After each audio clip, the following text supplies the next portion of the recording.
السلام علیکم ورحمۃ اللہ وبرکاتہ۔ نحمدہ و نصلی علی رسول الکریم۔ ناظرین کرام، غیر مقلدین ایک بات بار بار کہتے ہیں اور اس میں وہ پتہ نہیں کیا سمجھتے ہیں کہ ہم نے بہت بڑا کوئی تیر مار لیا۔ وہ یہ کہتے ہیں کہ دیکھیں ہم منہج سلف پر ہیں، ہم منہج سلف پر ہیں۔ ایک یہ، اور ساتھ ساتھ کبھی کبھی ان کے جو علامہ ہوتے ہیں وہ کہتے ہیں ہمارے اندر کوئی اختلاف نہیں ہوتا۔ لڑائیاں تو ان کی بڑی عجیب ہوتی ہیں، لڑتے ہیں جھگڑتے ہیں، ایک دوسرے کو دجال بھی کہتے ہیں، جھوٹا بھی کہتے ہیں۔ کبھی کبھی یوں کہتے ہیں کہ بھئی ایک ایک بات میں یہ چار چار جھوٹ بولتے ہیں۔ یہ ان کے خود محققین دوسرے محققین کے مطابق، ایک محقق دوسرے محقق کے متعلق یہ کہتا ہے، ٹھیک ہے، ایک مناظر دوسرے مناظر کے متعلق یہ کہتا ہے کہ بھئی یہ اس طرح کا ہے کہ ایک ایک بات کے اندر چار چار جھوٹ، پھر کہتا ہے یہ جھوٹے نہیں، یہ دجال ہیں، دجال۔ یہ یادداشت آپ نے سنی ہے، یہ چیز آپ کو ہم پھر یاد دلاتے ہیں، سن لیجیے عمر صدیق صاحب کو کہ سلف صالحین کے نام پر منجن کنہوں نے بھیجا ہے، اور سلف صالحین کا منہج جو ہے بیان کرتے ہوئے گالیاں کس نے کھائی ہیں۔ ان ظالموں نے جتنے یہ دجال مولوی ہیں، جھوٹے نہیں، دجال مولوی ہیں، ایک بات کے اندر چار چار جھوٹ ان کی ایک بات کے اندر ہوتے ہیں، اور یہ اپنے شخصیت، شکل و صورت اور سٹیٹس سے لوگوں کو گمراہ کرنا چاہتے ہیں۔ تو پتہ چل جائے گا منہج محدثین کا علمبردار عمر صدیق ہے یا غلام مصطفی ہے۔ تو ناظرین اس طرح کے ان کے جھگڑے بہت سارے ہوتے ہیں۔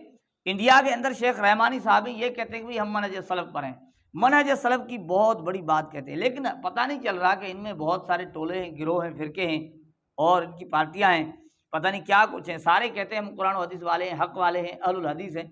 اب منہج سلف پر ہے کون ان میں سے؟ شیخ رحمانی کہتے ہیں ہم ہیں، لیکن اور ہیں وہ کہتے ہیں ہم ہیں، پتہ نہیں چل رہا منہج سلف پر کون ہے۔ اب شیخ رحمانی صاحب نے ایک ویڈیو جاری کی، ان کا کوئی ادارہ ہے جامعہ دارالسلام عمر آباد انڈیا کے اندر ہے، اس کے متعلق کہا کہ یہ منہج سلف پر ہے نہیں۔ یہ شیخ رحمانی بار بار بتاتے رہتے ہیں ان کی یہ فلانا ہمارا جو موقع ہے، فلانا ہمارا جو ہے وہ منہج سلف پر نہیں ہے، اسے سننا چاہیے، نہیں سننا چاہیے۔ کبھی کبھی عاقل کے متعلق، کبھی ڈاکٹر ذاکر نائک کے متعلق، کبھی ان کے عثمان ربانی ان کے متعلق، یعنی ان کی ویڈیوز آتی رہتی ہیں۔ لیکن ان کے ایک ادارے مدرسے کے متعلق اس نے کہا کہ وہ جو ہے منہج سلف پر نہیں ہے۔ اب آپ وہ ویڈیو سن لیں۔ اگلا سوال ہے ریحان ذکی الدین صاحب کو ہی ہیں، کہہ رہے ہیں کہ مدینہ یونیورسٹی میں بھی کئی سارے اخوانی ہیں نا شیخ، تو کیا ہم جیسے عمر آباد کو صحیح منہج والا نہیں ہے بول رہے ہیں تو مدینہ یونیورسٹی کو بھی بولنا ہوگا؟ دیکھیے یہاں پر تفصیل ہے۔ جامعہ دارالسلام عمر آباد کے ہمارے احباب، بہت سارے احباب ایسے ہیں جو قرآن و سنت کے مطابق اور منہج سلف کے مطابق زندگی گزارتے ہیں، ہم سرے سے کسی چیز کا انکار نہیں کرتے، لیکن جامعہ دارالسلام عمر آباد کے لٹریچر میں، وہاں کے مجلہ راہ اعتدال میں، وہاں کے نصاب تعلیم میں، یا وہاں کی لائبریری میں، یا وہاں جو ماحول جامعہ کی چہار دیواری کے اندر ہے، اس ماحول میں عموماً اس طرح کی چیزوں کی گنجائش نظر آتی ہے کہ ایسے لوگوں کے افکار یا ایسے لوگوں کے لٹریچر کو نصاب تعلیم میں بھی پیش کیا جاتا ہے، جو لٹریچر قابل ملاحظہ ہے، جس کے اندر اخوانیت ہے، جماعت اسلامی کے افکار ہیں، غلط انداز کی فکر ہے، اس کے باوجود ان چیزوں کو پیش کیا جاتا ہے۔ ہمارا مقصد کبھی بھی یہ نہیں ہے کہ ہم اپنے بزرگوں اور اسلاف کی اس میراث پر کسی انداز کی تنقید کریں، یہ ہمارے دل کی آواز ہے۔ ہم چاہتے ہیں کہ اس طرح کی چیزوں میں سنجیدگی کے ساتھ غور و تدبر کیا جائے۔ وہاں کے ذمہ داران جماعت اسلامی کے رکن ہیں، جماعت اسلامی کے افراد وہاں جا کر کے پروگراموں میں شرکت کرتے ہیں، اپنے افکار پیش کرتے ہیں، کوئی اصلاح نہیں کرتا، کوئی نہیں ٹوکتا۔ وہاں کے نصاب تعلیم میں جماعت اسلامی کا لٹریچر بھرا پڑا ہے، وہاں کے دروس میں، محاضرات میں، اور وہاں پر جو چیزیں پیش کی جاتی ہیں اس میں بھی اخوان المسلمین اور جماعت اسلامی کے لٹریچر کا اچھا خاصا وجود ہے۔ تو ہمارا ایک عاجزانہ ہماری اپیل ہے کہ یہ ادارہ ہماری جماعت کے بزرگوں نے قائم کیا تھا اور بڑے علماء اس سے منسلک رہے ہیں، لہٰذا ہمارے علماء کو اس بات پر توجہ دینی چاہیے کہ جماعت اسلامی سے وہ برات کا اعلان کریں۔ لیکن یہ تو شیخ رحمانی صاحب نے کہا، اب شیخ رحمانی خود منہج سلف پر ہیں یا نہیں؟ اب آپ اندازہ لگا لیجئے کہ ان کے اعتراضات عجیب ہیں کہ نہیں۔ اب ایک کبھی کہتے ہیں یہ گمراہ ہے، کبھی حق پر نہیں ہے، منہج سلف پر جو بندہ ہے وہ حق پر ہے، لیکن ان کا خود کا پتہ نہیں چل رہا کہ بھائی جو آپ کہہ رہے ہو منہج سلف پر، آپ میں سے کون منہج سلف پر ہے؟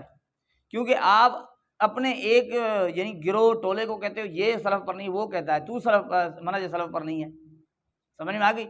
تو ہم تو یہی کہیں گے کہ بھئی آپ دونوں جھوٹے نہیں ہو، دونوں ہی سچے ہو، اس کی بات بھی سچی ہے کہ آپ منہج سلف پر نہیں ہو، اور اس کی بھی سچی ہے کہ آپ منہج سلف پر نہیں ہو۔ اسی طرح جس طرح شیخ رحمانی نے کہا کہ یہ جامعہ دارالسلام عمرہ آباد والے وہ جو منہج سلف پر نہیں ہے، تو انہوں نے کیا کہا ہے؟ انہوں نے کوئی عزت دی ہے کیا اس کو؟ بہت کچھ کہہ دیا ہے اس کو۔ شیخ رحمانی کو ذرا سن لیجئے۔ افسوس کہ آج سلفیت کا نعرہ دینے والے ایک ٹولے نے ایک یوٹیوب چینل پر یہ ڈالا ہے جامعہ دارالسلام عمر آباد جو 100 سال سے منہج سلف پر قائم ہے، اس کا منہج سلفیت نہیں ہے، اس کا منہج گمراہی ہے۔ آج تعجب کی بات ہے، سلفیت کا چھولا پہننے والوں نے اعلان کر دیا۔ یہیں پر کانفرنس ہوئی تھی ان کی، کچھ اصحاب الیمین نام سے، اس میں آنے والے چند سرٹیفکیٹ لینے والے عالم انہوں نے اعتراض کر دیا۔ افسوس کہ جس مدرسے کی بنیاد سلف صالحین کے طریقے پر رکھی گئی، اور آج 40 سال سے جہاں پر وہاں بخاری شریف کے درس دینے والی ایک عظیم شخصیت شیخ ڈاکٹر عبداللہ جولم حفظ اللہ جہاں کے پرنسپل ہے، اگر عمر آباد کے منہج پر انگلی اٹھائی، عبداللہ جولم کے منہج پہ تم نے انگلی اٹھا دی۔ منہج سلف کے نام پر اپنے عقل کی کھچڑی پکا رہے ہیں لوگ، چند سرٹیفکیٹ لے کے مدینہ یونیورسٹی سے تخصص کے 1.5 سال 2 سال کے، اور جس مدرسے کے بانی جس کے اوپر یہ گروپ تھرا مار رہا، ان کا منہج کیا ہے میں بتاتا ہوں دلیل کے طور پہ۔ جو کوئی ہمارے علماء حق چاہے وہ عمر آباد کا ہو یا سنابیل کا منہج سلف پہ چلنے والا یا رائے دور کا منہج سلف پہ چلنے والا یا فلاحی منہج سلف پہ چلنے والا، اس کے اوپر اگر کوئی انگلی اٹھائے، یاد رکھو بچہ حیدرآباد کا بھی آپ کو جواب دیں گا۔ اب دیکھیں کہا کہ یہ 100 سال سے منہج سلف پر قائم ہے، اور کہا کہ تعجب کی بات ہے کہ سلفیت کا چھولا بیچنے والوں نے اعلان کر دیا۔ اب یہ سلفیت کا چھولا بیچنے والے کس کو کہا گیا؟ شیخ رحمانی کو کہا گیا۔ کیا مطلب؟ یہ ان کا کوئی کاروبار ہے، دکانداری ہے نا، کہ سلفیت کے چھولے بیچ رہے ہیں، ٹھیک ہے۔ پھر کہا کہ پہلے اپنا منہج درست کر لیجئے مولوی صاحب، بعد میں دنیا کو بتائیے، اور کہا کہ اگر آپ اس طرح گفتگو کریں گے ہمارا بچہ آپ کو جواب دے گا۔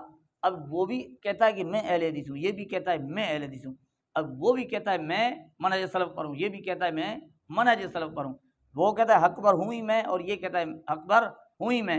کس کو جھوٹا کہیں بھائی؟ کس کو جھوٹا کہیں؟ ایک یہ ہے کہ ہم دونوں کو جھوٹا کہیں پھر بھی اچھا نہیں ہے، کسی ایک کو جھوٹا کہیں تو بھی درست نہیں ہے نا۔ ہم دونوں کو ہی سچا کہتے ہیں کہ وہ بھی سچ کہتا ہے کہ یہ حق پر نہیں، اور یہ بھی کہتا ہے کہ یہ حق پر نہیں ہے۔ تو لہٰذا یہ مولانا محمد امین صفدر اوقاری صاحب کہتے ہیں کہ ہم بھائی کسی کو کیوں جھوٹا کہیں، ہم دونوں کو ہی سچا مانتے ہیں۔ جس طرح یہودی کہتے ہیں وقالت الیہود لیست النصارى علی شیء، وقالت النصارى لیست الیہود علی شیء۔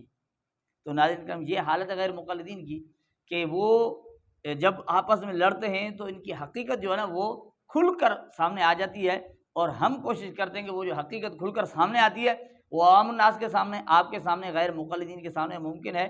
غیر مقلد ہیں تو بڑے سخت، لیکن اللہ جل جلالہ اگر چاہتے ہیں کسی کی بات دل میں اتر جاتی ہے اور بات سمجھ میں آ جاتی ہے کہ کیوں لوگوں کو گمراہ کیا ہوا ہے، کیوں لوگوں کو دھوکے میں ڈال رکھا ہے، کہ جب آپ خود ہی منہج سلف پر نہیں ہو، خود ہی حق پر نہیں ہو، خود ہی ایک دوسرے کی سچائیاں بتا رہے ہو، تو پھر کیوں لوگوں کو دھوکے میں ڈال رکھا ہے، کیوں لوگوں کو اختیار دیا ہے کہ وہ خود محقق بن کر قرآن و حدیث کو کھیل بنا لیں، اور ماہرین دین کی رہنمائی کو چھوڑ کر اور جا کر قرآن خود سے تحقیق کر کے گمراہ ہو جائیں۔ تو ناظرین کرام یہ ان کی حقیقت ہم نے آپ کے سامنے رکھی۔ اللہ جل جلالہ ہمیں سمجھنے کی توفیق عطا